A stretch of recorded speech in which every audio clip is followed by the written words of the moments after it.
So mga bossing, ito na pala yung from Mauban, Quezon. Tapos na natin siya.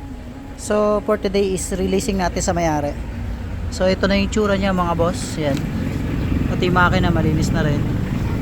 Yan. So yan na itsura niya mga bossing. So nintay lang natin yung may-ari, papunta na dito ngayon. Ito na po, finished product natin. Okay, so makita nyo talaga namang parang bago na ulit yung motor niya, no? Yan. Pati yung makina, linis na rin yan. Pati yung mugs natin, na-repaint din yan, ano? Ayan. So powder coated yung mugs. Ayan. Malinis yung pagkapintura. Okay. Ito, meron naman tayong natapos na gawain. Maraming salamat po sa lahat na tumatangkilik sa ating gawa, ano? So ito ay medyo malayo pa talaga, no? So dumayo pa from Mauban, Quezon Province. Napakalayo pa para ipagawa itong motor na to. At ito na, natapos na yung kanyang motor.